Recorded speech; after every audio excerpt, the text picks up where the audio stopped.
மனுஷன் எல்லாரும் பல்சையும் பிடிச்சிட்டான். இன்னும் என்னென்ன ஆட்டம் ஆட போறானோ. சம்மர் வந்தாச்சு. What's your plan for this holiday? எங்க கிட்ட விட்டுருங்க, நாங்க பாத்துக்கிறோம். GT Holidays. GT Holidays, South India's #1 travel brand. Pahalgam தாக்குதலுக்கு பதிலடி கொடுத்திருக்கிறது இந்திய ராணுவம். ஆபரேஷன் சிந்தூர் எப்படி பார்க்குறீங்க இந்த அட்டாக்கை? 2 வாரம் கழித்து கரெக்டாக ஒரு 9 இலக்கை குறி வச்சு ரொம்ப ப்ரிசிஷனோட தாக்கியிருக்காங்க. எந்த விதமான ஒரு கொலேட்ரல் டேமேஜும் இல்லாமல் இந்தியன் ஏர் ஸ்பேஸ்லேருந்து 1 மில்லிமீட்டர் கூட பாகிஸ்தான் ஏர் ஸ்பேஸ்க்குள்ளார போகாமல் எக்ஸ்ட்ராடினரி அட்டாக். இது வரைக்கும் இந்த மாதிரி அட்டாக் நடந்தது இல்லைன்றாங்க. சிந்தூர்னா நம்ம ஊரில் குங்குமம், அதனால தான் அந்த டபுள் ஓலை பார்த்தீங்கன்னா ஒரு ஓக்குள்ளார அந்த குங்குமச்சிமில் அதில் இருந்து குங்குமம் பக்கத்து ஓலையும் தெரிச்சிருக்கிற மாதிரி 26 பெண்களினுடைய குங்குமத்தை அழிச்ச செயல் அது. இது ஒரு நியாயத்துக்கு உண்டான பதிலடி, தக்க பதிலடிங்கிறதா அந்த ஆபரேஷன் சிந்தூர்னே சொல்றாங்க. மோடியே பர்சனலா இந்த வேர்டை காயின் பண்ணாரு. மற்ற மாநிலத்திலலாம் எடுக்கும்போது பார்த்தீங்கன்னா டக்குன்னு ஒரு சின்ன பிரச்சனை இந்து முஸ்லீம்குள்ள பயங்கரமாக ஃப்ளேர் அப் ஆகும். அந்த மாதிரி எந்த இடத்துலையும் இது ஃப்ளேர் அப் ஆகாமல் பார்த்துக்கிட்டு இன்னைக்கு தக்க பதிலடி. அதுவும் இன்னைக்கு 7ஆம் தேதி மாக் ட்ரில். நமக்கு மாக் ட்ரில் 244 சிவில் டிஃபென்ஸ் டிஸ்ட்ரிக்ட்ல வச்சுட்டு இங்க மாக்கு அங்க ரியல் ஷோ. ஸோ இது எந்த அளவுக்கு அவங்க மெட்டிகுலஸா பிளான் பண்ணியிருக்கணும் பாருங்க. எந்த இடத்துலையுமே எந்த லீக்கும் கிடையாது. இந்த 9 கேம்ப் அவங்க செலக்ட் பண்ணது ரொம்ப ஸ்ட்ராட்டஜிக்கலா செலக்ட் பண்ணியிருக்காங்க. எந்த இடத்துலையும் கொலேட்ரல் டேமேஜ் வரக்கூடாது. இப்போ 9 அடிக்க தெரிஞ்சவங்களுக்கு நம்மளால 21 அடிக்க முடியாது, தாராளமாக அடிக்க முடியும். ஆனால் இந்தியாவுடைய நோக்கம் என்னன்னா, ஒரு பொதுமக்கள் உயிர் கூட எந்த இடத்துலையும் தேவையில்லாமல் போகக்கூடாது. ஏன்னா அவன் தப்பு பண்றவன் அந்த தீவிரவாதி. அப்ப நம்மளுடைய இன்டென்ஷன் என்ன, அங்க தீவிரவாதிகள் அழிக்கணும். 1:44 அட்டாக் நடக்குது. அடிச்சு முடிச்ச உடனே இமீடியட்டா அஜித் தோவல் யுஎஸ்னுடைய ஃபாரின் மினிஸ்டர் செக்ரட்டரிக்கு கூப்பிட்டு அப்டேட் கொடுக்குறாரு.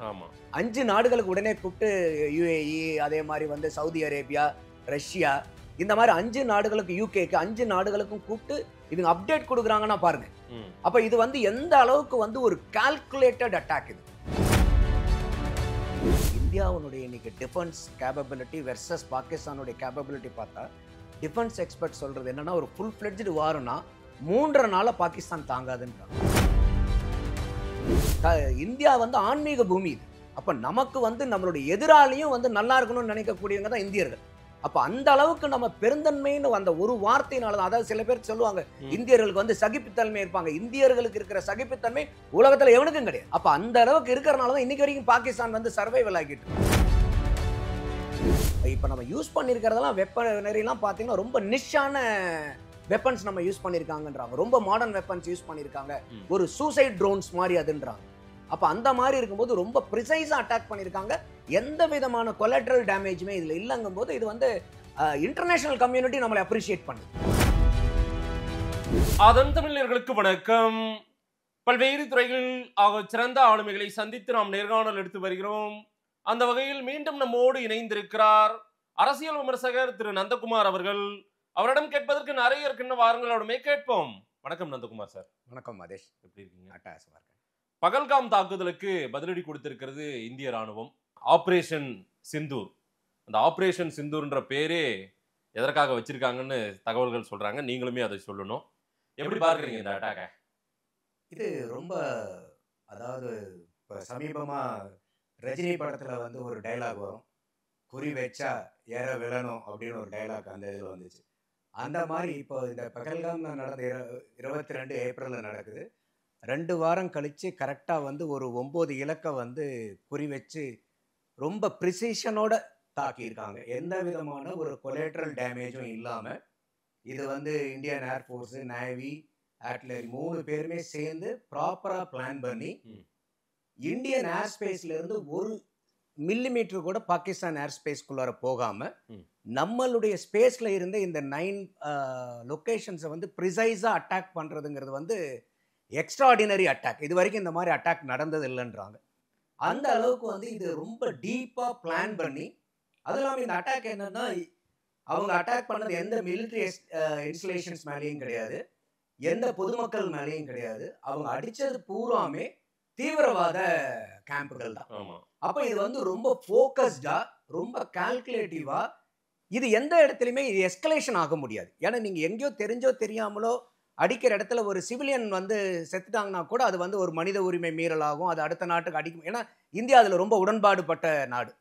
ஸோ அப்போ இது எல்லாத்தையும் ஓவர் கம் பண்ணி இவங்க எந்த இடத்துலையுமே இது எஸ்கலேட் பண்ண முடியாத அளவுக்கு அவங்க வந்து இந்தியா வந்து பண்ணியிருக்கிறது வந்து உண்மையாலுமே இது ஒட்டுமொத்த இந்தியாவும் வந்து இன்னைக்கு இதை செலிப்ரேட் பண்ணிட்டு இருக்கு. என்ன காரணம்னு கேட்டிங்கன்னா, அந்த பெஹல்காம்ல நடந்த அந்த தாக்குதல் அவ்வளோ மோசமான தாக்குதல்.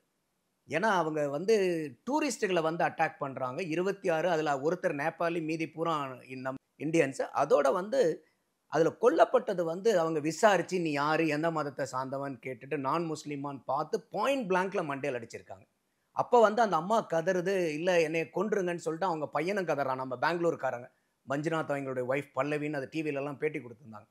அப்போ கொல்ல முடியாதுன்னு சொல்லிட்டு மோடிக்கு போய் மோடிகிட்ட சொல்லுங்கிற அளவுக்கு அவங்களுடைய என்ன சிந்தனை நான் பார்க்குறேன்னா, ஏதாவது ஒரு இடத்துல இப்போ நம்ம இந்தியா மக்கள் ஒவ்வொருத்தரையும் நம்ம இந்த நேரத்தில் பாராட்டணும், ஒவ்வொரு அரசியல் கட்சிகளையுமே நம்ம பாராட்டணும். ஏன்னா அவங்க தீவிரவாதிகளுடைய நோக்கம் வந்து இந்த மாதிரி நான் முஸ்லீம்ஸான் ஐடென்டிஃபை பண்ணி இதை போய் நீ உங்கள் மோடிகிட்ட சொல்லுன்னு சொல்கிற நோக்கமே என்னன்னா, ஏதாவது ஒரு வழியில் இந்தியாவில் வந்து ஒரு மத கலவரத்தை உண்டு பண்ணணும்.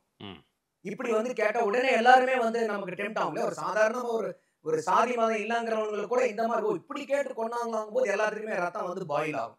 பட் அந்த மாதிரி இருந்தும் இந்தியர்கள் வந்து காஷ்மீர்லேருந்து கன்னியாகுமரி வரைக்கும் நம்ம எல்லாம் ஒற்றுமையாக இருந்து எந்த இடத்துலையும் வந்து இது அந்த தீவிரவாதிகளுடைய உள்நோக்கத்துக்கு ஆளாகாம எப்படியாவது இந்த 26 பேர் இன்னைக்கு பழிவாங்கப்பட்டு கொல்லப்பட்டவங்க, அநியாயமாக கொல்லப்பட்டவங்களுக்கு தக்க நீதி கிடைக்கணும். இப்போ நீங்கள் கேட்டீங்க இல்லையா, இந்த சிந்தூர், அந்த சிந்தூர்னா நம்ம ஊரில் குங்குமம், அதனால தான் அந்த டபுள் ஓலை வந்து பார்த்தீங்கன்னா ஒரு ஓக்குள்ளார அந்த குங்குமச்சிமில் அதில் இருந்து குங்குமம் வந்து பக்கத்து ஓலையும் தெரிச்சிருக்கிற மாதிரி. அப்போது இந்த 26 பெண்களினுடைய குங்குமத்தை அழிச்ச செயல் அது. ஏன்னா நம்ம ஊரில் வந்து கணவன் இல்லைன்னா நம்ம குங்குமம் வைக்க மாட்டோம். அப்போ அந்த குங்குமத்தை இழந்த ஒரு பெண்மணிகளுக்காக இது வந்து ஒரு நியாயத்துக்கு உண்டான பதிலடி, தக்க பதிலடிங்கிறதா அந்த ஆபரேஷன் சிந்தூர்னே சொல்றாங்க. இது ஒன்றும் அந்த பிடிஐல இருந்து அந்த தகவல் வரதெல்லாம் என்னன்னா, இது மோடியே பர்சனலா இந்த வேர்டை வந்து காயின் பண்ணாரு. ஆமா, அவர் ரொம்ப உன்னிப்பா இதை கவனித்து அவரே அவருடைய மேற்பார்வையிலேயே நடந்ததா சொல்றாங்க. ஆமா, அவரே எடுத்துக்கிட்டாரு. ஆமா, ஏன்னா இது வந்து இந்த இடத்துல தான் நம்ம வந்து மோடி வந்து எவ்வளவு விமர்சனம் யார் வச்சாங்கனாலும் இந்த இடத்துல நம்ம பாராட்டி ஆகணும். ஏன்னா அந்த இந்தியர்களுக்கு உண்டான அந்த பாதுகாப்பை, அந்த எந்த நோக்கத்துக்காக வந்து அவனுங்க அந்த இந்த செயல்பாட்டை வந்து இந்த தீவிரவாதிகள் செஞ்சாங்களோ அதுக்கெல்லாம் எந்த இடத்துலையும் இடம் கொடுக்காம, எந்த இடத்துலையும் இது வேறு மாதிரி எஸ்கலேட் ஆயிராம அதை பூரா எல்லா இடத்துலையும் கண்ட்ரோல் பண்ணி, இப்போ நம்ம தமிழ்நாடெல்லாம் விட்டுடுங்க, நம்ம எப்பயுமே ஓரளவுக்கு பெருசாக இருக்காது. ஆனால் மற்ற மாநிலத்திலலாம் எடுக்கும்போது பார்த்தீங்கன்னா டக்குன்னு ஒரு சின்ன பிரச்சனை இந்து முஸ்லீம்குள்ள பயங்கரமாக ஃப்ளேர் அப் ஆகும். அந்த மாதிரி எந்த இடத்துலையும் இது ஃப்ளேர் அப் ஆகாமல் பார்த்துக்கிட்டு இன்னைக்கு வந்து தக்க பதிலடி. அதுவும் இன்னைக்கு 7ஆம் தேதி வந்து மாக் ட்ரில், நமக்கு வந்து மாக் ட்ரில் வந்து 244 சிவில் டிஃபென்ஸ் டிஸ்ட்ரிக்ட்ல வச்சுட்டு இங்க மாக்கு அங்க ரியல் ஷோ. காலையில 144க்கு ரியல் ஷோ ஸ்டார்ட் ஆகும். நேற்றுக்கு நாடு முழுவதும் பல இடங்கள்ல ஒத்திகை, அதுவும் சென்னையில கூட ஒத்திகை. சென்னைக்கும் நமக்கு இன்னைக்குதான் ஒத்திகை நடக்கும்னு சொல்லிட்டு திடீர்னு நேற்றுக்கு நைட்டு அட்டாக். இதுதான் நான் சொன்னேன், குறி வச்சா ஏற வெள்ளணுங்கிற மாதிரி இங்க மக்களை வந்து நம்ம எவென்ச்சுவாலிட்டிக்கு ரெடி பண்றோம். இன்னைக்கு 244, அது சென்னையில 4 இடம், ஏர்போர்ட்டு, ஆவடி, கல்பாக்கம், மணலி, பெட்ரோகெமிக்கல்ஸ், அந்த இதில் பூராமே இந்த 4 இடத்துல ட்ரில் நடக்குது. அதே மாதிரி இப்போ இன்னைக்கு நமக்கு 28 மாநிலங்கள்னா 17 மாநிலங்களுக்கு கீழே இந்த 244 டிஸ்ட்ரிக்ட் வருது. மொத்தமாக 800 டிஸ்ட்ரிக்ட் இந்தியாவில், அதில் 246, மோர் தேன் 26% ஆஃப் த டிஸ்ட்ரிக்ட்ஸில் நடக்குது. ஒரு 4 லட்சம் அந்த civil defence volunteers, office bearers எல்லாம் இந்த மாக் ட்ரில்ல வந்து பண்றாங்க. இங்க மாக் ஷோ, அங்க ரியல் ஷோ. சோ இது எந்த அளவுக்கு அவங்க மெட்டிகுலஸா பிளான் பண்ணிருக்கணும் பாருங்க. எந்த இடத்துலயுமே வந்து எந்த லீக்கும் கிடையாது. இப்பதான் அவங்க தயாராயிட்டு இருக்காங்கப்பா அப்படின்னும் போது அட்டாக்கிங் நடந்தது. அப்போ அதுவும் இல்லாம நம்மளுடைய ஏர் ஸ்பேஸ்குள்ளார இருந்தே அவங்களை அடிச்சிருக்கோம். அப்போ இது வந்து one of the best retaliation. அதுவும் இல்லாம எந்த இடத்துல அவங்க போய் இன்னைக்கு எஸ்கலேட் பண்ண முடியாது. இன்னைக்கு இப்ப நம்ம பாகிஸ்தான்ல இருக்கக்கூடிய அந்த மினிஸ்டர்ஸ், இன்ஃபர்மேஷன் மினிஸ்டர்லாம் பாத்தீங்கன்னா பயங்கர போய் பேசிட்டு இருக்காங்க. ஆமா, அதுல சிவிலியன் அட்டாக்க தான் பண்ணிருக்காங்கன்றாங்க. நாங்க 2 போர் விமானங்கள், இந்திய விமானங்கள் நாங்க தகர்த்துட்டோம்ன்றாங்க. இந்த மாதிரி எல்லாம் எழுதி, ஒரு இன்டர்வியூல 2 போர் விமானம், இன்னொரு விண்டர்ல 5 போர் விமானம், இன்னொரு இன்டர்வியூல 3 போர் விமானம். பொய் தான், எல்லாம் பொய். நீங்க இப்ப நம்மளுடைய இது பிரகாரம் அந்த 1 மில்லிமீட்டர் கூட பாகிஸ்தானுடைய ஸ்பேஸ்குள்ளார போகல. எப்படி அவங்க நம்மளை அடிக்க முடியும்? அப்ப இதுல எந்த இடத்துலயுமே நீங்க டேலியா ஆகலையா இல்ல அவங்க இதுல அவங்களுக்கு பெரிய இது என்னன்னா, இது வரைக்கும் நம்ம வந்து பிஓகே ஆக்குபைடு காஷ்மீர் அந்த பகுதியில நம்ம வந்து அந்த மாதிரி தாக்குதல்களோ இதுவோ அட்டாக்கிங்கோ நடந்திருக்குது. இப்ப அவங்க பகுதியிலே ஒரு 4 பகுதிகளில் நம்ம உள்ள பாகிஸ்தான் பகுதிகளிலே அட்டாக் பண்ணியிருக்கோம். அதனால அவங்களால தாங்கிக்க முடியல. என்னத்தையாவது சொல்லிட்டு இருக்கிறது உட்காந்துட்டு. ஆமா, இப்ப இன்னைக்கு காலையில கொடுத்த பிரீஃபிங்லேயே பார்க்கும்போது அவங்க 21 கேம்ப்ஸ் ஐடென்டிஃபை பண்ணியிருக்காங்க. ஆமா. அந்த 21 கேம்ப்ல வந்து பாத்தீங்கன்னாக்கா வித்தின் பிஓகேல வந்து பாத்தீங்கன்னாக்கா ஒரு ஆல்மோஸ்ட் வந்து 5 பகுதி அடிச்சிருக்காங்க. ஆனா இந்த பாகிஸ்தானுக்குள்ளே வந்து பாத்தீங்கன்னா ஒரு 7 பகுதி. அப்ப 7ங்கும் போது மீதி 14 பகுதி வந்து பிஓகேல இருக்கு. இந்த கேம்ப்ஸ் மொத்தம் 21 கேம்ப்ல. அப்ப இந்த 9 கேம்ப் அவங்க செலக்ட் பண்ணது வந்து ரொம்ப ஸ்ட்ராட்டஜிக்கலா செலக்ட் பண்ணிருக்காங்க. எந்த இடத்துலயும் கொலாட்ரல் டேமேஜ் வரக்கூடாது. இப்ப 9 அடிக்க தெரிஞ்சவங்களுக்கு நம்மளால 21 அடிக்க முடியாது, தாராளமா அடிக்க முடியும். ஆனா இந்தியாவுடைய நோக்கம் என்னன்னா, ஒரு பொதுமக்கள் உயிர் கூட எந்த இடத்துலயும் தேவையில்லாம போகக்கூடாது. ஏன்னா அவன் தப்பு பண்றவன் அந்த தீவிரவாதி. அப்ப நம்மளுடைய இன்டென்ஷன் என்ன, அங்க தீவிரவாதிகள் அழிக்கணும். அப்ப ஒன்னா நீ ஆக்ஷன் எடு. இப்ப 2 வாரம் ஆயிடுச்சு, பாகிஸ்தான் கிட்ட இருந்து எந்த ஆக்ஷனும் கிடையாது. சும்மா மறுப்பு தான். இல்ல நாங்க ஒண்ணும் பண்ணல, நீங்க ஒண்ணும் பண்ணல, இந்தியாவே இதை பண்ணிக்கிச்சுங்கிற வேற ஓவரால் குற்றச்சாட்டு. அப்ப இதெல்லாம் பார்க்கும்போது இன்னைக்கு பாகிஸ்தானுடைய மினிஸ்டர்ஸ்க்கு அப்புறம் என்ன பண்றதுன்னு தெரியாம பதறிட்டு இருக்காங்க இப்போ. ஏன்னா அவங்களால இதை எஸ்கலேட்டே பண்ண முடியாது. அதுவும் நம்முடைய வெளியுறவுத்துறை செயலாளர் அவருடைய பேட்டியில சொல்றாரு, பாகிஸ்தான்ல தான் டெரரிஸ்டே உருவாகுறாங்க. அங்கதான் ஒட்டுமொத்த ஒரு கம்பெனியே ஒரு அங்க அந்த டெரரிஸ்ட் ப்ராடக்ட் உருவாகுற இடமே அதுதான்றாரு. அதுதான் கருவறை. அந்த இடத்துல இருந்து தான் டெவலப் ஆகுது. இது அவர் நம்ம ஜெய்சங்கர் சொல்றது கூட விடுங்க. அவங்களுடைய டிஃபென்ஸ் மினிஸ்டர் வந்து ஸ்கை நியூஸ்க்கு சேனலுக்கு வந்து ரிப்போர்ட் கொடுக்குறாரு. அப்ப வந்து இல்ல நாங்கெல்லாம் வந்து தீவிரவாதிகள்லாம் ஊக்கம் பண்ணலன்னு அதுக்கப்புறம் அந்த நிருபர் கேட்கறாங்க, இல்ல இந்த மாதிரி ஏற்கனவே உங்க மேல எல்லாம் நிறைய அலிகேஷன்ஸ் வந்து யூகேவும் வச்சிருக்கு, யுஎஸும் வச்சிருக்குலங்கும் போது அப்ப அவர் சொல்றாரு, ஆமா நாங்க 30 ஆண்டுகளா நாங்க வந்து தீவிரவாதிகளுக்கு வந்து ஃபண்டிங் பண்ணி பயிற்சி கொடுத்து பண்ணிட்டு இருந்தோம். எதுக்கு பண்ணணும், யுஎஸ்க்கும் யூகேக்கும் ஹெல்ப் பண்றதுக்கு தானே நாங்க பண்ணணும்னு ஓபன் வாக்கு மூலம் ஒரு டிவி சேனல்ல இன்டர்வியூல பாகிஸ்தானுடைய ராணுவ அமைச்சர் கொடுக்குறாரு. ஆமா நாங்க 30 வருஷம் இதை பண்ணணும்ட்டு.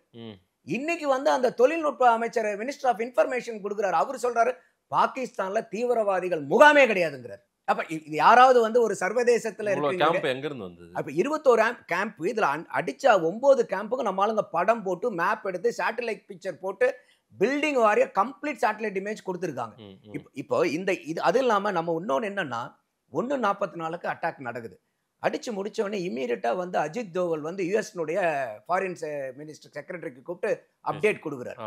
5 நாடுகளுக்கு உடனே கூப்பிட்டு யுஏஇ, அதே மாதிரி வந்து சவுதி அரேபியா, ரஷ்யா, இந்த மாதிரி 5 நாடுகளுக்கு, யூகேக்கு 5 நாடுகளுக்கும் கூப்பிட்டு இவங்க அப்டேட் கொடுக்குறாங்கன்னா பாருங்க. அப்ப இது வந்து எந்த அளவுக்கு வந்து ஒரு கால்குலேட்டட் அட்டாக் இது. அப்ப எந்த இடத்துலயுமே இன்னைக்கு இன்ஃபர்மேஷன் நம்ம அடிச்சுட்டு கொடுக்குறோம். இந்த பாருங்க நாங்க இங்க போய் அடிச்சிருக்கோம். இது இப்ப இன்னைக்கு பிரீஃபிங் கொடுத்ததை விட இன்னும் அதிகமான ஒரு கான்ஃபிடென்ஷியல் ரிப்போர்ட்ஸ்லாம் அவங்களுக்கு கொடுத்திருப்பாங்க. இதுதான் நீங்க ஏன்னா இவங்க போய் பாகிஸ்தான் போய் டிவில என்ன சொல்றாங்க, இல்ல அசைன்மெண்ட்ஸ் அந்த 1:05 தொடங்கி 1:25 அந்த 25 நிமிடங்கள்ல முடிஞ்சிருச்சு. அவங்க அப்டேட்டும் உலக தலைவர்களுக்கு ஒரு 4 மணி 3 மணிக்குள்ளார எல்லா தகவலும் உடனே கொடுக்குறாங்க அவங்க. அப்ப இது என்னன்னா இந்த 2 வாரம் இந்தியா சும்மா உட்கார்ந்துருக்குல, எவ்வளோ ஒர்க் இதுக்கு பின்னாடி போயிருக்கும் பாருங்க. எத்தனை மீட்டிங்ஸ், எவ்வளோ ப்ரிப்பரேஷன். ஒன்றும் இல்லை, நம்ம வீட்டில் ஒரு கெடா வெட்டு காது குத்துனாக்கா இன்னைக்கு எவ்வளோ திணற வேண்டியது இருக்குது. வீடே கலைபரம் ஆயிரும். எப்பப்பா இது முடியும் அப்படின்னுவாங்க. சாதாரண கெடா வெட்டு காது குத்துக்கு. ஆனா இது வந்து ஒரு நாட்டுல இன்னொரு நாட்டுல இருக்கக்கூடிய தீவிரவாத முகாம எந்த இடத்துலையும் ஒரு உயிர் கூட பொதுமக்கள் உயிர் சேதாரம் ஆயிடக்கூடாது, எந்த இடத்துலையும் எஸ்கலேஷன் போயிடக்கூடாது. ஏன்னா நம்ம மேல ஒரு பழி வரக்கூடாது. இப்ப நீங்க அடிச்சீங்க, அதுக்கு நாங்க திருப்பி தாக்குதல் பண்ணணும் உங்களே. ஏன்னா நீங்க பாடம் படிக்கணும். உங்களை இப்படியே விட்டுட்டு மன்னிச்சுட்டே இருக்க முடியாது. சிவிலியன் அட்டாக் இல்லாம நம்ம பண்ற எவ்வளவு மனிதநேயவாதியா நாம இருக்கோம் பாருங்க. அதாவது இந்தியாவுடைய இன்னைக்கு டிஃபென்ஸ் கேப்பபிலிட்டி வெர்சஸ் பாகிஸ்தானுடைய கேப்பபிலிட்டி பார்த்தா, டிஃபென்ஸ் எக்ஸ்பர்ட் சொல்றது என்னன்னா ஒரு ஃபுல் ஃபிளெட்ஜ்டு வார்னா 3 நாள்ல பாகிஸ்தான் தாங்காதுன்றாங்க. 3 நாள்ல பாகிஸ்தானை முடிச்சிடலாம், அது ஒரு பெரிய விஷயமே இல்லை. ஆனா இந்தியா அந்த மாதிரி ஆக்ஷன் எடுக்க மாட்டாங்க. என்னன்னா அந்த நாட்டில் இருக்கக்கூடிய மனிதனும் நம்மளுடைய ஒரு சகோதரன் தான். அப்பா தேவையில்லாம ஒரு தீவிரவாதினால இன்னொரு சாதாரண ஒரு அப்பாவி பொதுமக்களோ, குழந்தைகளோ, பெண்களோ, முதியவர்களோ யாரும் தேவையில்லாம பாதிக்க. நம்ம இந்தியா வந்து ஆன்மீக பூமி இது. அப்ப நமக்கு வந்து நம்மளுடைய எதிராளியும் வந்து நல்லா இருக்கணும்னு நினைக்கக்கூடியவங்க தான் இந்தியர்கள். அப்ப அந்த அளவுக்கு நம்ம பெருந்தன்மைன்னு அந்த ஒரு வார்த்தையினால, அதாவது சில பேர் சொல்லுவாங்க இந்தியர்களுக்கு வந்து சகிப்புத்தன்மை இருப்பாங்க. இந்தியர்களுக்கு இருக்கிற சகிப்புத்தன்மை உலகத்துல எவனுக்கும் கிடையாது. அப்ப அந்த அளவுக்கு இருக்கிறனாலதான் இன்னைக்கு வரைக்கும் பாகிஸ்தான் வந்து சர்வைவல் ஆகிட்டு இருக்கு.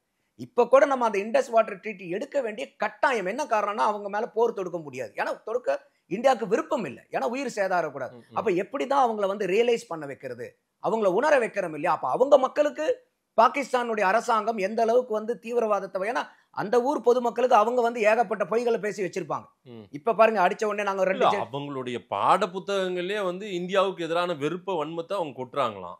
ஆமா, இப்ப அசிம் முனீர் அவருடைய மிலிட்டரி ஹெட் பேசினது என்ன பேசினாரு, இந்த 2 நாடு பிரிவினையை வந்து உங்க குழந்தைங்களுக்கு எல்லாம் சொல்லி கொடுக்க மறந்துடாதீங்க, இதெல்லாம் வந்து பிறக்கின்ற ஒவ்வொரு குழந்தைக்கும் இந்தியா தான் நம்முடைய எதிரின்னு சொல்லி வளருங்கன்ற. அவங்களுடைய கலாச்சாரம் பண்பாடு நாகரிகம் வேற, நம்மளுடைய கலாச்சாரம் பண்பாடு நாகரிகம் வேற, 2 பேரும் நம்ம எப்பயுமே ஒத்து வர மாட்டோம். இந்த 2 நேஷன் தியரியை வளர்த்து எங்க போய் 2 நேஷன், பங்களாதேஷ் பிரிஞ்சுது, அது எங்க போய் யார் கணக்குல சேர்த்துறது? அப்ப இதுதான் உங்களுடைய 2 நேஷன் தியரியா? அப்ப உங்களுக்குள்ளார இருந்த ஒரு பங்களாதேஷ் பிரிஞ்சுட்டு போச்சே, அதுமே இந்தியாவுடைய துணையோட தானே பங்களாதேஷ் கிடைச்சது. அப்ப இதெல்லாம் இந்த வரலாறையும் சேர்த்து தானே நீங்க சொல்லணும். அப்போ வருங்காலம் வந்து என்னைக்குமே வந்து ஒரு வரலாறு வந்து நீங்க எவ்வளவுதான் தப்பா எழுதி வச்சீங்கனாலும் என்னைக்காவது வந்து அந்த வரலாறை சரியான வரலாறை எழுதி வைக்கிறதுக்கு ஒருத்தன் வருவான். அப்ப அந்த மாதிரி இன்னைக்கு பாகிஸ்தான் மேல இருக்கக்கூடிய நமக்கு எவ்வளவோ குறைபாடுகள் இருந்தாலும், எவ்வளவோ எரிச்சல் இருந்தா கூட அந்த பொதுமக்களும் அப்பாவி மக்கள் ஒரு 3 நாள்ல பாகிஸ்தானியே அழிக்க முடியும், ஒழிக்க முடியும்ன்ற அளவுக்கு நம்ம கிட்ட வந்து ராணுவ வலிமை இருக்கு. நம்மளால சொல்ல முடியுது அந்த ஸ்டேட்மெண்ட்டை. ஆனாலும் நம்ம அதை முன்னெடுக்க வரமாட்டோம், வரல, நம்ம வரவும் மாட்டோம். ஆனா அவங்களுடைய அந்த கடந்த 1 வார பேச்செல்லாம் பாத்தீங்கன்னா ரத்த ஆறு ஓடுன்னு சொல்றதும், அதே போல அவரு ஷெரீப் வந்து ஓப்பனாவே சொல்றாரு, இந்தியா எங்க மேல போறது கொடுத்தா நாங்க தயாரா இருக்கோம் எல்லா விஷயத்திலையும், நாங்க மட்டும் என்ன சும்மாவா இருப்போம் அப்படின்னு. இந்த தைரியம் எங்க இருந்து அவங்களுக்கு இது வருது? பின்னணியில யாரேனும் இருக்காங்களா, இல்ல இவங்களே உட்காந்து பேசியிருக்காங்க, இவங்களுக்கு உதவி செய்யவும் சில நாடுகள் இருக்கிறதா என்ன? இல்லப்பா, அதாவது வள்ளுவர் வந்து வலிமையை பத்தி சொல்லுவார். யார் வலிமையான ஆளுங்கிறதுக்கு ஒரு குறள் சொல்லுவார், செல்லிடத்து காப்பான் சினங்காப்பான், அல்லிடத்து காக்கிலேன் காவாக்காலேன். அப்ப இன்னைக்கு 3 நாள்ல பாகிஸ்தானை காலி பண்ண முடியும் நமக்கு தெரியும் போது அவனை போய் அடிச்சா என்ன, அடிக்காட்டி என்ன? அப்ப ஒரு வலிமைங்கிறதே என்ன, ஒரு பலம்ங்கிறது யார்கிட்ட காமிக்கணும்னா நம்மளை விட கீழே இருக்கிறவன்ட்ட காமிக்கிறதுக்கு பேர் பலம் இல்லைன்னு வள்ளுவர் சொல்றார். அப்ப இதனுடைய கோட்பாடுக்கு தகுந்த மாதிரி தான் நம்மளும் இருக்கிறோம். அப்ப அந்த மாதிரி இருக்கும்போது இன்னைக்கு அவங்களுடைய இன்னைக்கு ரத்த ஆறு ஓடும் அது இதெல்லாம் அவங்களுடைய இன்டென்ஷன் என்ன அப்படின்னாக்கா, இன்னைக்கு பாகிஸ்தான்ல ஏகப்பட்ட இன்டர்னல் ப்ராப்ளம் ஜாஸ்தி. சரி, மக்கள் வந்து யாரும் அங்க ஹாப்பியா இல்ல, பொருளாதாரம் வந்து கம்ப்ளீட்டா சீர்குலைஞ்சு போச்சு. அப்புறம் எதுக்கு ஒரு வலிமையான நாடு இந்தியா மாதிரி ஒரு நாடு கிட்ட போய் நம்மளால எதிர்கொள்ள முடியுமான்ற எண்ணமே இல்லையா உங்களுக்கு? அதாவது எப்பயுமே அவன் சொல்லுவாங்க இல்லையா, ஒரு கோட்டை சின்னதாக்கணும்னா என்ன பண்ணும், பக்கத்துல ஒரு பெரிய கோடை, அவ்வளவுதான். அந்த ஸ்ட்ராட்டஜி தான் இன்னைக்கு பாகிஸ்தான் எடுத்திருக்கு. அப்போ அவங்களுக்கு வந்து இன்னைக்கு அந்த ராணுவத்து மேல பயங்கர பிரச்சனை. எந்த இடத்துலையும் எந்த மக்களுக்கும் பொருளாதாரம் இல்லை, சாப்பிட்றதுக்கு முழுசா உணவு கிடையாது, ஏகப்பட்ட பிரச்சனை. இப்போ இன்னைக்கு ஒரு தண்ணி பாட்டில் வாங்கணும்னா இன்னைக்கு பயங்கரமான ஒரு 300 ரூபாய்க்கு மேல பாகிஸ்தானுடைய மதிப்பு கொடுக்கறது தான் ஒரு தண்ணி பாட்டில். ஒரு பால் 1 லிட்டர் 220 ரூபா 240 ரூபா விற்கிதாங்க. அப்போ அந்த அளவுக்கு வந்து இன்னைக்கு பிரச்சனைகள் இருக்கும்போது அந்த பிரச்சனைகளை வந்து இன்னைக்கு அவங்க போய் எப்படி சமாளிக்க முடியும் அவங்கனால? அவங்களுக்கு எந்த வித இது வந்து அவங்களுக்கு வந்து ஒரு ஸ்ட்ரக்சரல் ப்ராப்ளம். இப்போ அவங்களுக்கு அது வந்து ஒரு பெரிய ஃபண்டமெண்டலே அங்க ப்ராப்ளம் ஆயிடுச்சு. அப்ப இதை வந்து நீங்க அவங்கனால இன்னைக்கு கரெக்ட் பண்ண முடியாது. அந்த கரெக்ட் பண்ணக்கூடிய கெப்பாசிட்டி இருக்கக்கூடிய அரசியல்வாதிகளும் அரசியல் திறனும் அங்க கிடையாது. அப்ப அவங்க வந்து எப்பயுமே இந்த துப்பாக்கி குண்டு இதை நம்பி பொழப்பு நடத்துறவங்க. அவங்களுக்கு வந்து ஒரு ஜனநாயகத்தின் மேல நம்பிக்கையோ இல்ல வந்து எப்படி வந்து ஒரு ஆக்கப்பூர்வமா மக்களை வந்து ஒரு நல்வழிப்படுத்தி கொண்டு வந்து அந்த சமுதாயத்தை முன்னுக்கு வரணுங்கிற அந்த நீண்ட கால நெடிய திட்டம்லாம் இல்லை. இன்னைக்கு எவங்க கையில துப்பாக்கி இருக்கோ அவன் ராஜா, அந்த மாதிரிதான் அங்க ஆட்சி. அப்ப அப்படி இருக்கக்கூடிய இடத்துல அவங்களுடைய மக்களை மடைமாற்றணுங்கிறதுக்காக, இப்போ உதாரணத்துக்கு என்னதான் வந்து அங்க உள்நாட்டு பிரச்சனை இருந்தாலும் இன்னைக்கு பாகிஸ்தான்ல வந்து இந்தியா அடிச்சிருச்சு அப்படின்னு ஒரு ப்ராபகாண்டா அவங்க பண்றாங்கன்னு வச்சுக்கோங்களேன். அந்த பாகிஸ்தானுடைய நம்மள மாதிரி குடிமக்கள் இருப்பாங்க இல்லையா, அவங்களுடைய சிந்தனை என்னவா மாறும்? எங்களை அடிக்கிறியா, பாகிஸ்தானுக்கு நம்ம துணை நிற்போம், அரசாங்கத்துக்கு. அப்போ எப்ப வந்து இந்த ஒட்டுமொத்தமா அரசாங்கத்துக்கு எதிர் மனநிலையில இருந்த மக்களை அரசாங்கத்துக்கு சாதகமான மனநிலையில திருப்புறதுக்கு தான் அவங்களுக்கு இது. ஏன்னா அவங்க கிட்ட இழக்கிறதுக்கு ஒண்ணுமே இல்லை. என்ன இருக்கு அவங்களுக்கு? ஏற்கனவே பாப்பர் கண்ட்ரி அது. அது இன்னைக்கு பூரா சைனா கொடுத்த கடன்ல வந்து வட்டி கூட கட்ட முடியாத அளவுக்கு உட்கார்ந்துட்டு இருக்காங்க. அது இன்னும் எதுவும் நடக்கலன்னா சைனா அதை வந்து இப்ப நம்ம சினிமாலாம் காமிப்பாங்க பாருங்க, கடத்தை கொடுத்துட்டு வீட்டு பத்திரத்தை எழுதி வாங்கிக்கிற மாதிரி, அந்த மாதிரி நாட்டை எப்ப எழுதி வாங்கலாங்கிறதுக்கு சைனா உட்கார்ந்துட்டு இருக்குது. அப்ப அந்த மாதிரி இருக்கும்போது அந்த மாதிரி நாடு வந்து இன்னைக்கு வந்து நம்மளை வந்து சொரிஞ்சு விட்டா அந்த scratch on the surface of the வால்னு பாங்க பாருங்க, அந்த மாதிரி நம்ம மேல ஒரு கோடு கூட போட முடியாது. இந்த மாதிரி வந்து ஒரு பைத்தியக்காரத்தனமான ஒரு கோழைத்தனமா வந்து ஒரு மக்களை வந்து துப்பாக்கியை வச்சு சொல்ற இந்த மாதிரி தீவிரவாதத்தை தான் அவங்களால பண்ண முடியும். என்ன திட்டமா இருக்கும் சார்? பகல்காம் அட்டாக்கே அவங்க பண்ணது என்ன திட்டமா இருந்து இதை பண்ணியிருப்பாங்கன்னு நினைக்கிறீங்க? இல்ல, அவங்களுக்கு வந்து 2 விஷயம் வந்து சொல்லப்படுது. ஒன்று வந்து இன்னைக்கு ஜம்மு அண்ட் காஷ்மீர்ல எலெக்ஷனுக்கு அப்புறம், அதாவது நம்ம 370 ஆர்டிகல் அப்கிரேட் பண்ணதுக்கு அப்புறம் வந்து பாத்தீங்கன்னா எலெக்ஷன் வந்து சக்சஸ்ஃபுல்லா கண்டக்ட் பண்ணிருக்கோம். 60% மேல போலிங் நடந்திருக்கு. 60 to 70% நடந்திருக்கு. அதுக்கு முன்னாடி நடந்ததெல்லாம் 14% 20% தான் போலிங். ஓட்டு போட வரமாட்டாங்க. ஓட்டு போடவே வரமாட்டாங்க. அந்த அளவுக்கு வந்து பயம் ஜனநாயகத்து மேல. ஏன்னா போனா சுட்டு போடுவானுங்க. அப்ப அந்த அளவுக்கு அந்த இடத்துல ஜனநாயகத்தை வந்து இந்தியா நிலைநாட்டி இருக்கு. சரி. அதுல பல கருத்துக்கள் பல பேருக்கு இருந்தாலும் என்னைய பொறுத்த வரைக்கும் அந்த 370 ஆர்டிகல் அப்கிரேட் பண்றது வந்து எக்ஸ்ட்ராடினரியான ஆக்ஷன் அது. ஏன்னா இன்னைக்கு ஜம்மு அண்ட் காஷ்மீர் வந்து இந்தியாவில் தான் இருக்காங்கிற அளவுக்கு ஒரு கேள்விக்குறியான நிலைமைக்கு போயிட்டோம். அப்போ அந்த இடத்துல அந்த ஒரு எலெக்ஷன் மக்கள் கிட்ட ஒரு ஜனநாயகம் வர ஆரம்பிக்குதாங்க. அடுத்தது இன்னைக்கு போன 2024 மட்டும் வந்து பாத்தீங்கன்னா ஒரு 2,35,00,000 டூரிஸ்ட் வந்து விசிட் பண்ணியிருக்காங்க. ஓகே. ஜம்மு காஷ்மீரினுடைய டூரிஸ்ட் டர்ன் ஓவர் வந்து 7,500 கோடி ரூபாய் சொல்றாங்க வருஷத்துக்கு. அப்ப அந்த மாதிரி அப்ளிகேஷன் பிறகு ஆமா. அப்ப வந்து என்ன ஆகுதுன்னு கேட்டீங்கன்னாக்கா உங்களுக்கு அங்க பொருளாதாரம் நல்லா வளருது. பொருளாதாரம் நல்லா வளரும் போது உங்களுக்கு வேலை வாய்ப்பு கிடைக்குது. அந்த வேலை வாய்ப்பு கிடைக்கும் போது படிக்க முடியுது அவங்களுக்கு. இப்ப நிறைய இடத்துல படிப்பு பள்ளிக்கூடங்கள் ஆரம்பிக்கப்படுது, வேலை வாய்ப்புகள் உண்டாகப்படுது. அப்ப என்னன்னா வேலை கிடைக்குது, வேலைக்கு தகுந்த ஊதியம் கிடைக்குது. அப்படிங்கும் போது என்ன ஆகுதுன்னா அவனுக்கு நீங்க ஒரு வேலை செஞ்சா காசு கிடைக்குங்கும் போது அவன் மற்ற டெரரிஸ்டுக்கு போறான். இங்க எப்படி வந்து கட்சிக்கு வந்து 200 300 பிரியாணி கோட்டரை கொடுத்துட்டு மீட்டிங்க்கு கூட்டு போறாங்களோ நம்ம ஊர்ல, அந்த மாதிரி இந்த மிலிட்டரிக்காரங்க மேல கல்லெறிகிற பிரச்சனை எப்படி இருந்துச்சு பாத்தீங்களா? அப்ப இந்த மாதிரி ஆளுங்களுக்கு வேலை இல்லாம இருக்கக்கூடிய ஆளுங்களுக்கு 50-100 கொடுத்து ராணுவத்து மேல கல்லடிக்கிற வேலைக்கு கூட்டு போயிட்டு இருந்தாங்க. அப்ப இன்னைக்கு வந்து அந்த மாதிரி ஆளுங்களுக்கு ஒரு நாளைக்கு 300 ரூபாய் 400 ரூபாய் 500 ரூபாய் ஒரு நியாயமான முறையில வேலை செஞ்சு சம்பாரிச்சு கிடைக்கும் போது அந்த மனிதனுக்கு எப்படி இருக்கும்? அப்ப அவங்க வந்து வளர்ச்சியை நோக்கி போறாங்க. அதனாலதான் பாத்தீங்கன்னா ஜம்மு காஷ்மீரை பொறுத்த வரைக்கும் எப்பயுமே நிறைய போராட்டங்கள் நடக்கும். அதுல முக்காவாசி போராட்டம் வந்து இந்திய அரசாங்கத்துக்கு எதிராக நடக்கும். ஆனா இப்ப இந்த பகல்காம்ல முடிச்ச அடுத்த நாளே வந்து அங்க போராட்டம் நடக்குது, தீவிரவாதிகளை எதிர்த்து போராட்டம் நடக்குது. அதாவது நாங்க வந்து ஒரு சுதந்திர பூமியாகவும் அதோ ஒரு பொருளாதாரத்தை ஈட்டக்கூடிய ஒரு வல்லமை படைத்தவர்களாகவும் என்னுடைய சுய உரிமையோடு நான் வந்து பயணிக்கிறேன். அதை கெடுக்கணும்னு இவன் வந்து மறுபடியும் இந்த வேலையை மறுபடியும் பழைய காஷ்மீர் ஆகணும்னு அவன் நினைக்கிறான். ஆமா. இப்ப நீங்க அவங்களுக்கு தொண்ண நிக்க மாட்டேன்னு நிக்கிறாங்க. இப்ப என்னன்னா இன்னைக்கு எப்படிதான் இருந்தாலும் என்னதான் நம்ம பேசினாலும் வயிறுன்னு ஒண்ணு இருக்கு இல்லையா? அப்போ இவங்க எல்லாருமே நல்லபடியா வளர்ந்து படிச்சு வேலைக்கு போய் நல்லா சம்பாதிக்க ஆரம்பிச்சிட்டாங்கன்னா இன்னைக்கு ரவுடிசாம் அவன் ஏன் போய் பண்றான்? கிடையாது. இப்ப இன்னைக்கு நிறைய பாருங்க, இன்னைக்கு வேலை வாய்ப்புல நல்லா இருந்து சம்பாதிக்கணும் பூரா அவன் வேலையை பார்த்துட்டு இருப்பான். சார் காலையில எந்திரிச்சா இதுதான் நமக்கு ஒர்க்குன்னு இருந்தா அந்த வேலையை செய்ய போறான். இல்லாத ஒருத்தன் தான் அப்ப இந்த ரவுடித்தனம் பண்றவன், பொறுக்கித்தனம் பண்றவன், இந்த கஞ்சா வைக்கிறவன், இந்த மாதிரி இந்த ஆன்டி சோசியல் எலிமெண்ட்னு சொல்றோம் இல்லையா, இவன் பூரா யாருன்னா ஒன்னா படிக்காதவன், இல்ல படிச்சும் வேலை கிடைக்காதவன், வருமானம் நல்ல வேலை கொடுக்கறதுக்கு ஆள் இல்ல, வருமானம் கொடுக்கறதுக்கு ஆள் இல்ல. அப்ப அவன் என்னன்னா விரக்தியில் இருப்பான். ஒரு சமுதாயத்து மேலே விரக்தி இருக்கும். அவனும் பிறக்கும் போதே நான் கஞ்சா வைக்கணும், நான் அபின் வைக்கணும்னு எவனும் பிறக்கிறது இல்லை. எந்த குழந்தையும் நல்ல குழந்தை தான் மண்ணில் பிறக்கையில். அப்போ அவனுக்கு அந்த வசதி வாய்ப்பு இல்லாத போது அவனை வந்து பயன்படுத்திக்கிறதுக்கு ஆட்கள் இருக்காங்க. ஏவான அவனுக்கு காசு. அந்த மாதிரி அந்த ஜம்மு காஷ்மீர்ல இந்த மாதிரி இளைஞர்களுக்கு வந்து வேலை வாய்ப்பே இல்லாத போது பசி வயிறு ஒண்ணு இருக்குல்ல, அதுக்கு இவங்க அந்த 50-100 கொடுத்து கல்லடிக்கிறதுக்கு பயன்படுத்திட்டு இருந்தாங்க. இப்போ இவங்களுக்கு நல்ல அந்த இடத்துல நல்ல வேலை வாய்ப்பு வருது, நல்ல பொருளாதாரம் வளரும் போது தீவிரவாதிகளுக்கு என்ன இப்படியே மக்கள் வளர்ந்துட்டு இருந்தாங்கன்னா தீவிரவாதம் எங்க இருந்து பண்றது? போயா நீ வேலைக்கு பார்த்துட்டு போய், எனக்கு நாங்க அமைதியா வாழ்ந்துட்டு இருக்கோம், நீ எதுக்கு எங்க தொந்தரவு பண்றோம்? அப்போ அந்த மாதிரி மக்களை நல்வழிப்படுத்த போயிட்டாங்கன்னா தீவிரவாதிகளுக்கு பாதிப்பு.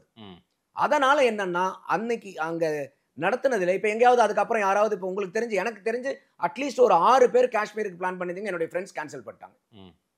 6 பேர் எனக்கு தெரிஞ்சு. இந்த மாதிரி எத்தனை லட்சம் பேர் வந்து இன்னைக்கு போகக்கூடிய ஆளுங்க போயிடும். அப்ப இன்னைக்கு பொருளாதாரம் பூரா பாதிக்குதா உங்களுக்கு? அப்ப என்ன பண்ணுவான்? அவன் கையில இருந்து காசு இல்லாம போகும்போது திருப்பி வந்து இவங்களை போய் நாட வேண்டியது வரும்.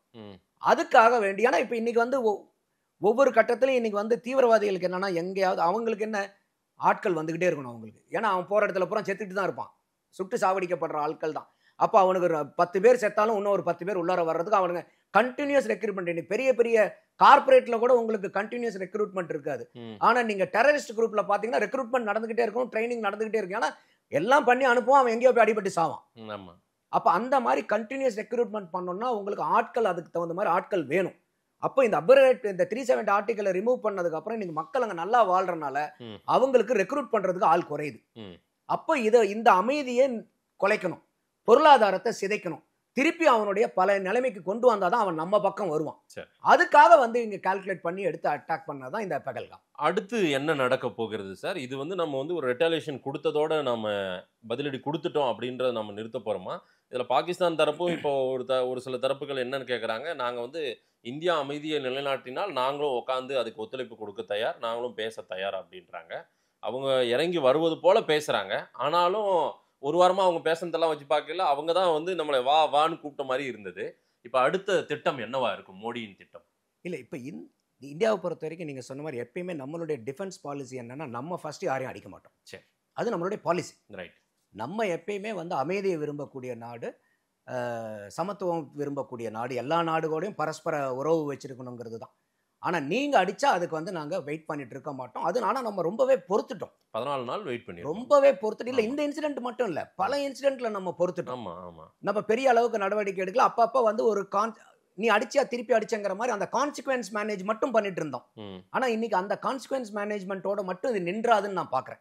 ஏன்னா இன்னைக்கு வந்து அந்த இண்டஸ் வாட்டர் ட்ரீட்டிங்கிறது ஒரு பெரிய ஆக்ஷன். இது சாதாரண விஷயம் இல்லை. இன்னைக்கு வந்து நம்ம போயிட்டு இன்னைக்கு ஒரு 9 இடத்த நீங்க போய் அடிச்சுட்டு வந்தோடனே இன்னைக்கு இந்தியா பூராமே பயங்கரமா ஒவ்வொரு மக்களும் அவங்க வீட்டுல ஒரு தீபாவளி பொங்கல் பண்டிகைக்கு எப்படி கொண்டாடிட்டு இருப்பாங்களோ அந்த அளவுக்கு இதை செலிப்ரேட் பண்றாங்க. ஏன்னா அந்த அளவுக்கு அது அநியாயம் நடந்தது.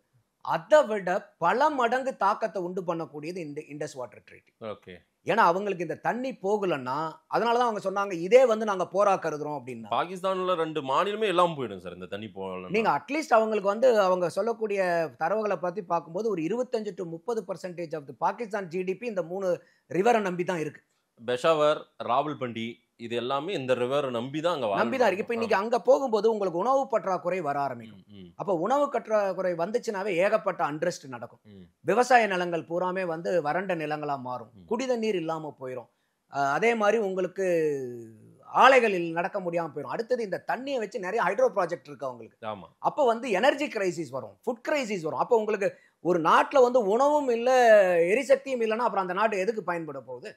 அப்ப அந்த மாதிரி இந்த ஆக்ஷன் வந்து பயங்கரமான ஒரு எந்த உயிர் சேதாரமும் இல்லாம எடுத்த நடவடிக்கை. நம்ம மீதி எடுத்ததெல்லாம் கூட நம்ம எடுத்ததுக்கு அவனும் பதில் கொடுக்குறான். நீ விசா கொடுக்க மாட்டியா, நானும் கொடுப்பேன். நீ உன்னுடைய அம்பாசிடர் தூக்குறியா, நானும் தூக்குறேன். இதெல்லாம் பரஸ்பர நடவடிக்கைகள். ஆனா அந்த இண்டஸ் வாட்டர் ட்ரீட்டிங்கிறது பயங்கரமான நடவடிக்கை. இப்ப அடுத்த கட்டத்துல என்னன்னா, இப்ப எல்லா இடத்துலயுமே வந்து ரிவீல் அப்டேட் பண்ணியிருக்காங்க. இப்ப இந்தியா வந்து அதனாலதான் அவங்க தெளிவா சொல்றாங்க இது வந்து நான் எஸ்கலேட்டபிள் அட்டாக். எந்த இடத்துலயும் இவங்க போயிருங்க இப்படின்னு குறை சொல்லி எஸ்கலேட்டே பண்ண முடியாது. இதை அந்த அளவுக்கு தான் ரொம்ப கால்குலேட்டடா எடுத்திருக்காங்க. கண்டினியூஸா வந்து நம்ம இந்தியா வந்து மற்ற நாடுகளுக்கு எல்லாமே வந்து தரவுகளை கொடுத்துட்டே இருப்பாங்க.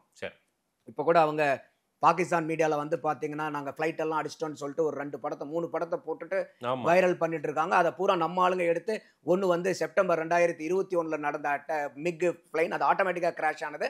அதே மாதிரி வந்து ஒன்று 2024 வருஷத்துல நடந்தது. இது எல்லாமே டுபாக்கூர் போட்டோ, இதெல்லாம் உண்மை இல்லைங்கிறத பூரா இவங்க எல்லாமே கிளாரிஃபை பண்ணிட்டு வந்துட்டு இருக்காங்க. அப்போ இன்னைக்கும் வந்து பாத்தீங்கன்னா யுஎன் கவுன்சிலையும் வந்து நம்ம பிரீஃபிங் கொடுத்துருக்கோம். இவங்க என்ன பண்ணிட்டு இருக்காங்க, ஏது பண்ணிட்டு இருக்காங்கிற டாக்குமெண்ட் பூரா இருக்கு. இன்னைக்கு யுஎஸ்ஏ வந்து பாத்தீங்கன்னா ஏன் வந்து பாகிஸ்தானுக்கு வந்து எய்டெல்லாம் நிறுத்தினாங்க, அது கூட நட்பு பாராட்டின நாடு தான். ஆனா அவங்க நாட்டுல மிலிட்டரி இன்ஸ்டலேஷனுக்கு பக்கத்திலேயே போய் ஒசாமா பின் லாடன் அடிச்சு தூக்கிட்டு போனாங்க. ஆனா நாங்க வந்து எங்ககிட்ட டெரரிஸ்ட் கேம்ப் கிடையாது, நாங்க தான் தீவிரவாதத்தால பாதிக்கப்படுறோம், எங்க நாட்டுல தீவிரவாதிகளே கிடையாதுன்னு அப்பட்டமா போய் பேசிட்டு இருக்காங்க. அப்போ ஒசாமா பின் லாடன் போய் எங்க போய் கூட்டு வந்தாங்க? பாகிஸ்தானுக்கு ஆர்மிக்கு பக்கத்துல இருக்கக்கூடிய ஏரியால போய் அடிச்சு தூக்கிட்டு வராங்க. அப்போ அது வந்து தீவிரவாதிகளுடைய கருவறை அது. அப்ப அதை வந்து நம்ம எல்லா கருவறை மாதிரியும் அதை புனிதமா நம்மளால பார்க்க முடியாது. அதை கருவறுத்து தான் ஆகணும். அந்த நடவடிக்கை எடுத்திருக்காங்க. அடுத்தது அந்த 21 இருக்கும் போது அந்த கேம்பையும் வந்து எப்படி வந்து டெமாலிஷ் பண்ண முடியுங்கிற ஒரு பிளான் இருக்கும். அடுத்தது வந்து இன்னைக்கு இந்த ஜம்மு காஷ்மீர்ங்கிறது அந்த பாகிஸ்தான் ஆக்குபைட் காஷ்மீர் நமக்கு என்னைக்குமே தலைவலி தான். அப்போ இந்த டைம் வந்து ரொம்ப டிப்ளமேட்டிக்கா வேர்ல்டுடைய அத்தனை இன்டர்நேஷனல் கம்யூனிட்டிகிட்டையும் சப்போர்ட்டை வாங்கி திருப்பி அந்த பாகிஸ்தான் ஆக்குபைடு காஷ்மீரை ஒட்டுமொத்த ஜம்மு காஷ்மீர் மேப் இந்தியா கூட சேர்த்தி ஆகணும். அது இன்னைக்கு ஹை டைம். இது வரைக்கும் சரி பாகிஸ்தான் தான் ஆக்குபை பண்ணிட்டாங்க, அதை நோக்கி போகணும் நம்ம. இப்ப ஹை டைம் இது. ஒட்டுமொத்த ஜம்மு காஷ்மீர் இந்தியா கிடைச்சிடணும். இப்பவே நமக்கு தீர்வை நோக்கி தான் போகும் இந்த நடவடிக்கைகள். அது வந்து நமக்கு கேஷுவாலிட்டிஸை எந்த அளவுக்கு கம்மி பண்ணணுங்கிறது. ஏன்னா இன்னைக்கு பாகிஸ்தான் மாதிரி நாடுகளுக்கு இழக்கிறது ஒண்ணு இல்லை. நான் சொன்ன ஏற்கனவே அவன் பாப்பர். ஆனா இப்ப நமக்கு இந்தியா வந்து பாத்தீங்கன்னா இழக்கிறதுக்கு நிறைய இருக்கு. நம்மளுடைய பொருளாதாரம் வேற, மக்களுடைய அமைதி வேற, மக்களுடைய வாழ்வாதாரம் இங்க வேற, வாழ்க்கை முறைகள் வேற, நம்ம கிட்ட இழக்கிறதுக்கு நிறைய இருக்கு. அவங்க இழக்கிறது சைடு பை சைடு இதையும் பார்த்துக்கிட்டே அதை நம்ம செஞ்சு முடிக்கணும். ஆமா, ஏன்னா இப்ப நான் அதனாலதான் சொன்னேன், இப்ப இன்னைக்கு பாட்டுக்கு முடிக்கணும்னா பாகிஸ்தான்ல 3 நாள்ல முடிச்சிடலாம். ஆனா அதனால என்ன பாதிப்பு நமக்கும் வராம இருக்குமா? வரும். அப்ப அந்த பாதிப்பு என்ன? அப்ப நம்ம மக்களும் பாதிக்க கூடாது, அவங்க பொதுமக்களும் பாதிக்க கூடாது. அந்த விதத்துல எப்படி எங்களுக்கு பாடம் புகட்டுறது? இது ரொம்ப டஃப்பான ஆக்ஷன் இது. அதாவது சொல்லுதல் யாருக்கும் எளிய அறியவாம் சொல்லிய வண்ணம் செயல்னு வள்ளுவர் சொல்லுவார். அந்த மாதிரி நம்ம இங்க இருக்கிறவங்க பூரா நீங்க அதை பண்ணுங்க இதை பண்ணுங்க அட்டிங்க பிடிங்கன்னு சொல்லலாம். ஆனா அதுல அதுவும் ஒரு 10 நாளா சொல்லிட்டு இருந்தாங்க. என்ன என்ன ஒண்ணுமே அமைதியாவே பண்ணல, இருக்காங்க. ஆமா பேசுறாங்களே தவிர ஒண்ணும் ஒண்ணும் பண்ணல ஒண்ணும் பண்ணல. இந்த இதை படத்துல சொல்ல பாருங்க, பாயிண்ட் வரட்டும் பேசிக்கலாம், பாயிண்ட் வரட்டும், என்ன முடிஞ்சிரும் போல இருக்கே, பாயிண்ட்டை பிடிச்சிட்டு இருக்காங்களே. ஆனா இது எவ்வளவு பெரிய சிக்கலான நடவடிக்கைகளை அந்த ஆட்சியாளர்களும் அந்த ராணுவத்தினர்களும் இருக்காங்கங்கிறத நம்ம பார்க்கணும். Great move. ஆமா, இது வந்து எக்ஸ்ட்ராடினரி மூவ். இது வந்து இப்ப நம்ம யூஸ் பண்ணிருக்கிறதெல்லாம் வெப்பனரிலாம் பாத்தீங்கன்னா ரொம்ப நிஷ்ஷான வெப்பன்ஸ் நம்ம யூஸ் பண்ணிருக்காங்கன்றாங்க. ரொம்ப மாடர்ன் வெப்பன்ஸ் யூஸ் பண்ணிருக்காங்க. ஒரு சூசைட் ட்ரோன்ஸ் மாதிரி அதுன்றாங்க. அப்ப அந்த மாதிரி இருக்கும்போது ரொம்ப ப்ரிசைஸா அட்டாக் பண்ணிருக்காங்க. எந்த விதமான கொலாட்ரல் டேமேஜுமே இதுல இல்லங்கும் போது இது வந்து இன்டர்நேஷனல் கம்யூனிட்டி நம்மளை அப்ரிஷியேட் பண்ணுது. ரைட், பரவாயில்ல நீங்க எடுத்திருக்கக்கூடிய நடவடிக்கை வந்து இந்த அளவுக்கு இருக்குன்னு. சோ உலக நாடுகளின் ஆதரவும் நமக்காக தான் இருக்கு. ஆமா, என்னன்னா இன்னைக்கு பாகிஸ்தான் இன்னும் இந்தியாவும் கம்பேர் பண்ணுங்களேன். எந்த உலக நாடுகளுக்கு பாகிஸ்தானை விட இந்தியா வந்து கம்மியான ஃபேவரபிள் கண்ட்ரியா இருந்துட முடியும்? இல்ல, சைனாக்கு மட்டும் இருக்கலாம். ஏன்னா சைனா ஏகப்பட்ட காசு கொடுத்து வச்சிருக்காங்க. அவனுடைய நோக்கம் என்னன்னா அந்த பாகிஸ்தானை நம்ம எழுதி வாங்கலான்ட்டு அவன் உட்காந்துட்டு இருக்கான். காசை கொடுத்தது வசூல் பண்ண முடியாது, நாட்டை எழுதி வாங்கிக்கலாமான்னு பார்த்துட்டு இருக்கான். ஸ்ரீலங்காலையும் அதே நினைச்சிட்டு இருந்தாங்க, அது முடியல. அவங்க அந்த கடல் கரையில பாத்தீங்கன்னா அந்த கொலம்போல வந்து ஒரு 100 ஏக்கர்ஸ் சிஏ ஆக்குப்பை பண்ணிலாம் சொன்னாங்க. கடைசியில் இந்த பொலிட்டிக்கல் ரெவல்யூஷன்லாம் வந்ததுக்கு அப்புறம் கம்ப்ளீட்டா அதுல வந்து பேக் ஆயிட்டாங்க பப்ளிக்னுடைய சப்போர்ட்னால. பாகிஸ்தான்ல ஒன்றும் அந்த அளவுக்கு வந்து ஒரு பப்ளிக் அவேர்னஸ் வரல, அது வரும். அப்ப இன்னைக்கு எந்த கண்ட்ரி எடுத்தீங்கனாலும் பாகிஸ்தான்ல ஒரு தராசுல இந்தியாவையும் பாகிஸ்தான்லயும் வைங்கள எங்க போய் சமநிலை வந்துட போகுது? எந்த பார்வையில வேணாலும் நீங்க எடுங்க, ஒரு அரசியல் ரீதியா எடுங்க, பொருளாதார ரீதியா எடுங்க, நீங்க எந்த பேராமீட்டர் வேணா வச்சு எடுத்துங்க. எந்த நாடும் ஒரு நாடு கூட வந்து நம்ம உறவு வச்சுக்கிட்டோம்னா எல்லாத்துக்குமே ஒரு வெஸ்டட் இன்ட்ரெஸ்ட் இருக்கும் இல்லையா? நமக்கு what is in it for me, எனக்கு என்ன, அதனால யாரை சப்போர்ட் பண்றதுனால எனக்கு என்னன்னு பார்ப்பாங்கல்ல. அப்ப பாகிஸ்தானை சப்போர்ட் பண்றதுல சைனாக்கு ஒரு உள்ள இன்டென்ஷன் இருக்கலாம், இல்லைன்னு நான் மறுக்கல. மீதி எந்த நாட்டுக்கு என்ன வந்து இந்தியாவை எதிர்த்துக்கிட்டு பாகிஸ்தானை சப்போர்ட் பண்ணணுங்கிற ஒரு கட்டாயம் எந்த அடிப்படையிலையும் வர்றதுக்கு வாய்ப்பு இல்லை. ரைட், ஏன்னா எல்லாருமே வந்து ஒரு ஒரு என்ன சொல்றது, ஒரு எல்லாரும் நல்லா இருக்கணும்னு நினைக்கக்கூடிய ஆட்கள் தான் ஜாஸ்தி நாட்டுல, உலகத்துல. அப்ப அந்த மாதிரி இருக்கக்கூடிய நடுநிலைமையா இருக்கக்கூடிய அத்தனை நாடுகளுமே 99% நாடுகள் வந்து இந்தியாவை தான் ஆதரிக்கும். ஒண்ணு அவங்களுடைய ஆதாயத்துக்காகவும் நம்ம பக்கம் நியாயம் இருக்கிறதுக்காகவும், இந்த ரெண்டுக்காகவும் அவங்க நம்மளே தான் ஆதரிப்பாங்க. ரைட், இப்போ இதுவரையில எடுத்திருக்கிற ஒரு பெரிய ஒரு தாக்குதல் சம்பவமா இருந்தாலும் ஆனா எந்த ஒரு சிவிலியன் எந்த ஒரு அட்டாக்கும் கிடையாது. அதே போல இந்தியாவிற்கு எந்த பாதிப்பும் ஏற்படாமல் பாகிஸ்தான்ல இருக்கிற மக்களுக்கும், சாமானிய மக்கள், அங்க இருக்கிற எளிய மக்களுக்கும், அந்த மக்களுக்கும் பாதிப்பு ஏற்படாத வண்ணம் ஒரு அட்டாக்கை நிகழ்த்தி இருக்காங்க. இது ஒரு நல்ல மூவ் அப்படின்னு நீங்க சொல்லியிருக்கீங்க. மக்கள் என்ன சொல்றாங்க பார்க்கலாம். நேரில் வந்து நேரம் கொடுத்து பேசியதுக்கு நன்றி நந்தகுமார் சார். நன்றி பாதேஷ்.